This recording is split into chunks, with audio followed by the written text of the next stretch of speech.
Doon po siya maliligtas. Kaya nga, dito sa sulat ni Apostol Pablo, dito po sa chapter 3 na ating pong pinagpupulang pag-aralan ng 2 linggo. No? Itong chapter 3 at itong pangatlong linggo na po ito na mag-e-end tayo sa chapter 3. Makita natin, hinimok ni Apostol Pablo yung mga tao, ikaw ay isang taong mananampalataya ng ating Panginoong Kristo,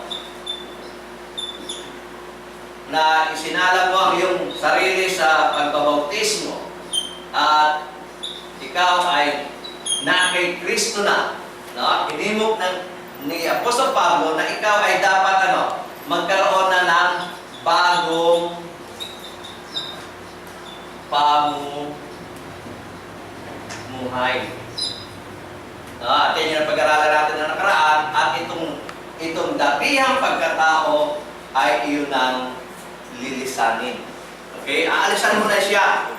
No? Pati yung kanyang magawa, aalisan mo na at ikaw ay magkakaroon na ng bagong pagkatao. At yan ay masisimulan sa pagbabautismo. Kaya sa Romans, nabasa natin, di ba? Sa Romans chapter 6, na kung saan sinabi roon na mas maganda basahin ko para hindi po tayo gumagawa ng sarili nating pananalita.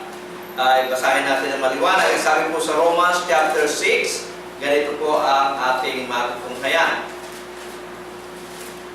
Dito po sa Romans chapter 6 verse 3 hanggang 6 po ang ating babasahin. Ang sabi po, hindi ba ganin nyo nalalaman na tayong lahat na nabautismohan kay Kristo Jesus ay nabautismohan sa kanyang kamatayan? Tayo ay nangalibing, nakadakip niya sa pamamagitan ng bautismo sa kamatayan, na kung paanong si Kristo ay nabuhay na magpulik sa mga patay sa pamamagitan ng kalawatian ng Ama, ay gayon din naman tayo makalalakad sa panibagong buhay. So kaya yung bautismo ay nire-require ng Diyos yan sa isang taong nagsasabing siya may pananampalataya sa ating Panginoong Kristo, sapagkat sa pamamagitan ng bautismo na ikokonekta ng tao yung source ng salvation, yung death, burial, and resurrection ng ating Panginoong Kristo. At kung si Kristo ay binuhay na maguli sa mga patay, tayo rin ay makalalakad sa panibagong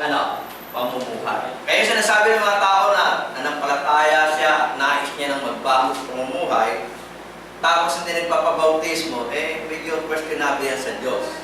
Kapag sabi ng Diyos, okay, kung magbabago ka na ng iyong pamumuhay, simulan mo sa Simulan mo sa pagsusumite ng iyong sarili sa tawag ng pagbabautismo, at kung ikaw ay magbabautismo, kapag ikaw ay naiyakan na sa tubig, magsisimula ka na sa panibagong mong pamumuhay. Okay, lalakad ka na at iiwan mo na yung dati mong pagkatao. Tutuloy natin pagbasa. Sabi po ng banal na kasulatan ay ganito. Nalalaman natin, sa verse 6 ko na po babasahin, nalalaman natin na ang ating datihang pagkatao ay kalakip niyang napako sa krus upang ang katawang salarin ay magiba, at nang sa gayoy huwag na tayong paalipin pa ng kasalanan.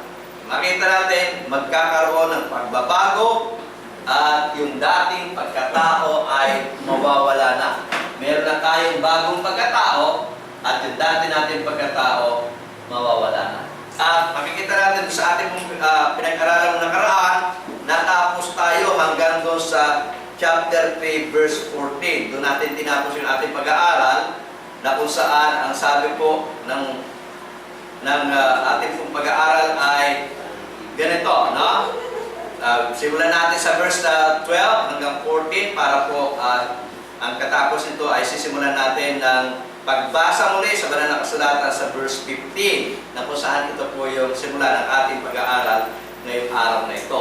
Verse 12, Magbihis nga kayo gaya ng mga hinirang ng Diyos, na mga banal at mga minamahal, ng isang pusong mahabagin, ng kagandahang loob, ng kababaan, ng kaamuan, ng pagpapahinuhol. Magtiisan kayo sa isa't isa at magpatawaran kayo sa isa't isa, kung ang sino man ay may sumbong laban sa kanino man na kung paanong pinatawad kayo ng Panginoon, ay gayon din naman ang inyong gawin. No? Kung tayo ay pinatawad ng Panginoon, dapat tayo rin ay magpatawaran sa isa't isa. Okay? At yun po, doon po tayo natapos sa nakaraang linggo at tayo po ay magpapatuloy lang sa pagbasa at makikita natin dito, nung nakaraan ay yung pagbabago ng pamumuhay.